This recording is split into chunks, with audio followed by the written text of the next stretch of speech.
This is your day.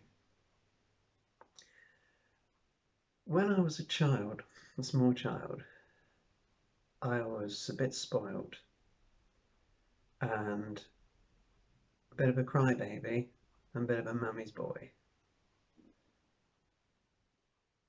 And sometimes you've got to grow up out of that. The day we live in now, with the crisis we face, then it's no good being a crybaby. And as I look back over the years, there have been many things that have changed me. From 16, 17 onwards, mum and dad would go on holiday on their own and leave me in charge of a very busy farm with milking cows, sheep, and all the work that needed doing.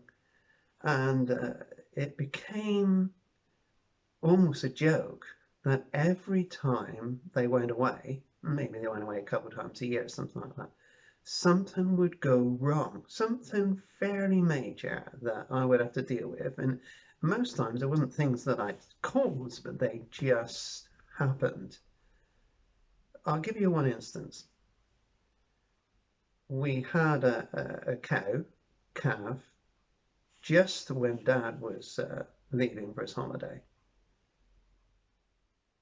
So that night after he'd gone, I brought the cow in to be milked, because when a cow calves, there's a lot of milk in their udder, and they need to be milked right away, really.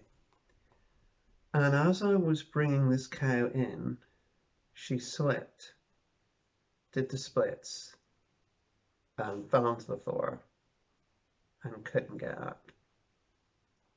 I knew she couldn't get up, and there was no way I could get her up in the position that she was. And so, I moved her into a more comfortable position so that her legs were comfortable, and then had to continue milking the rest of the cows. Only problem was, where she fell was at the entrance to the milking parlour. We have one of these milking parlours that I'm sure you've seen on the TV, where the milker stands in a pit, and on sort of left side there's a row of cows, and on the right hand side there's a row of cows. And the idea of standing in a pit is that you can actually milk the cows and they're bending down. It's more of a comfortable position, although it's not so nice if the cows decide to do any mess. This cow had fallen down on the entrance to the left hand side of the milking parlour. So normal practice would be, ours milking parlour was a herringbone. It was called a 5-10. That means there's 5 milking machines in 10 places. So normal practice would be on the left hand side, we would bring the 5 cows in, you'd feed them, you'd clean their udders, and then you'd put the milking machines on. While they were being milked, you'd bring the 5 cows in on the other side, you'd feed them, you'd clean them. And then as the cows finish milking the other side, move the milking machine from one side to the other. Then you disinfect the cows this side, let them out, bring the next ones in, feed them, clean them, and so on. Now, because the cow was blocking the left-hand side, I can only milk them on the right-hand side. So that means milking time would take at least half as much time again. And you milk them twice a day. And the cow was lying down, couldn't get up for 4 or 5 days. I did everything I could to make it comfortable, to try and get it to get up, feeding it, milking a bit by hand, and so on. So everything was taking longer. There was no way of getting this cow up. Sometimes you could have mechanical devices or air cushions and things like that, but where she was, there was no way of using any of those. But what happened during the 4 or 5 days is she gradually crawled through the milking parlour. So every day she'd get a little bit further. So she was actually moving, but somehow couldn't quite get up. And I think with all the feeders and milking machine stuff around, it was rather difficult for her. And so a lot of stress. On the 4th or 5th day, in fact it was just before, probably the 5th day, so it was just before Dad came home, She'd actually come through the 5 spaces, and she was trying to get up, and I helped her, and she managed to get up and walked out of the milk and parlour. I quickly guided her to a small field because it's much safer in a field than on a concrete yard, and she recovered really well. And when my dad got back home, it was as though there wasn't any problem. You know, when he left, there wasn't a problem. When he came back, there wasn't a problem. But all week there was the stress. And things like that in my life, I think, helped me to overcome that spoiledness and just being that mummy's boy and perhaps wanting to, you know, cry at every problem.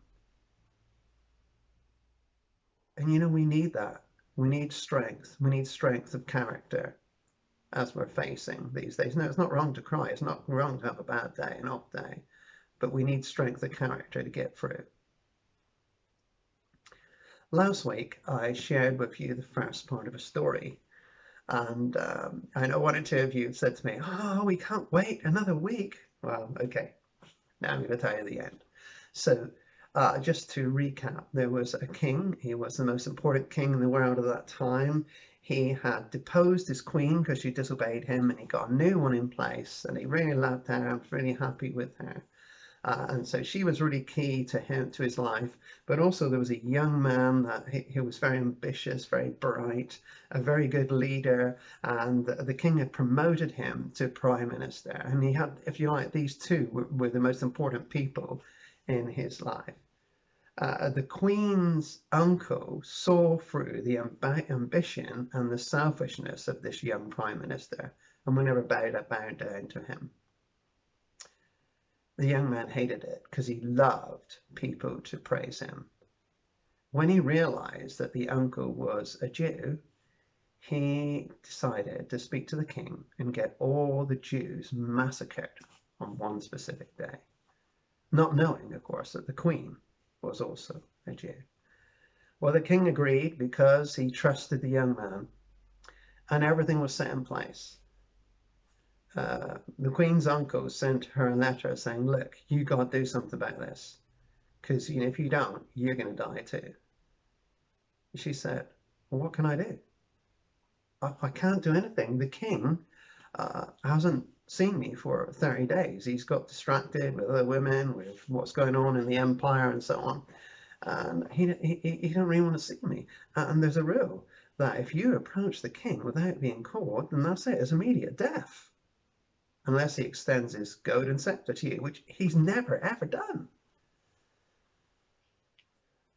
We left the story with the Queen actually in the throne room, and the king, who was busy with his advisors, looking up and seeing her. When he saw her, bearing in mind she had spent the whole day putting on the best dress, she'd done her hair, makeup, and she looked the business. He saw her and he thought, wow, there's my queen. He immediately said, come. Reached out his golden scepter, she touched the end of it, and he said to her, oh, I'm so pleased to see you. You can have anything, up to half my kingdom. Why are you here? What do you want? And, you know, this queen was pretty wise. Not only did she dress up and spent a lot of time, but she prepared, or she got her servants to prepare, the most wonderful meal, the most wonderful dinner. I mean, you'd call it even a banquet, with all the king's favourite food. She knew the way to a man's heart. So she said, Your Majesty, would you do me the honour of coming to dinner with me today? He said, yes, of course. Yeah, I can put the kingdom on hold for a while for a lovely dinner. Why not? And she said, would you mind bringing your young, dashing prime minister with you? Yes, of course, he said. And so everything was set aside, and they came and had this amazing meal. It was the best food possible. Yum, yum, yum.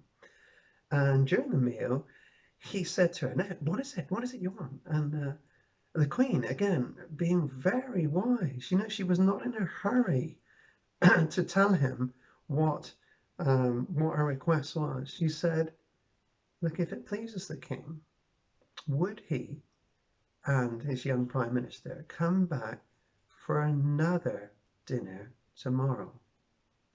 And during that dinner, then I will tell you my request. He said, yes, it's been so lovely today. And oh, it'll be my pleasure to come back tomorrow. And so dinner was set, and they came the next day, and she prepared another of his favorites. Oh, it's absolutely delicious, you know, the best starter, lovely fish main course, pavlova for dessert, everything you could wish for. It was absolutely lovely. And during this second meal, he said, okay, my queen, what is your request? And her face changed from being so peaceful and pleasant, where she looked absolutely horrified and afraid. She said, my king, my request is that you would save my life and the life of my people. We are going to be massacred, and I just need your help. He said, what do you mean? So, well, on the 13th of December, the decree is made that all the Jews in your kingdom can be annihilated, and we can't even defend ourselves. How? What? He said. Who's done this? She said, your young Prime Minister, who's actually quite evil. He has planned this, that we would all be killed. The king got up from his dinner table, looking absolutely horrified and angry. He was so angry and so unsure what to do, he went out into the garden to walk around to think, to decide what would happen. The queen was reclining on a couch at the table. The young man, the young Prime Minister, realizing he was in trouble, went over and knelt beside her, imploring her to help him. Please, please have mercy on me, he said. With that, the king came back into the palace, and it looked as though the young man was molesting the queen. The king shouted, how dare you molest my wife? Servants! Immediately they came. They took the young man, and he was hanged in the gallows outside. The king spoke to the queen right away and said how sorry he was. And she said, what can you do? He said, well, I can't change the rule because any rule that's made has to stay. But what I can do is make a new rule. And the rule was this, that on the 13th of December, all the Jews would be able to arm themselves to the teeth and deal with anyone that came to attack them. And so when the 13th came, instead of it being a day of destruction, it was a day of liberation, all because the Queen stood up and did what she could in that fateful day. If you want to check out that story, it's actually in the Bible. It's called the Book of Esther. And the reason I chose that story is that God is never mentioned in the story, but yet God is all over it. We live in a time where, is God in the story where we are right now? I want you to know he is.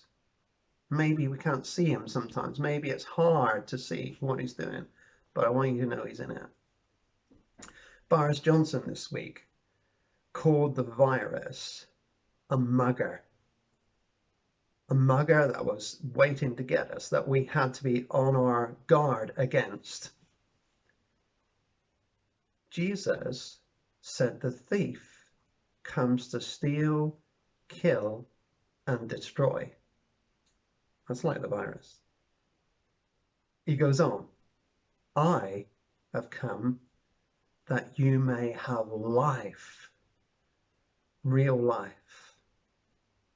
I want you to know today that Jesus can help us in this day. You know, we can do two things. We can ask two quick questions. We can say, God, where are you? Or we can say, God, will you help me?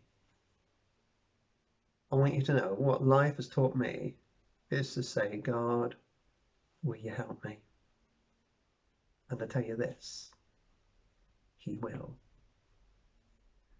You can make a difference today. You can make a difference by staying home, by not making that extra journey. You know, we're at a crucial time. You can make a difference by calling someone, by helping someone. You can make a difference by talking to Jesus and asking for his help. God bless you.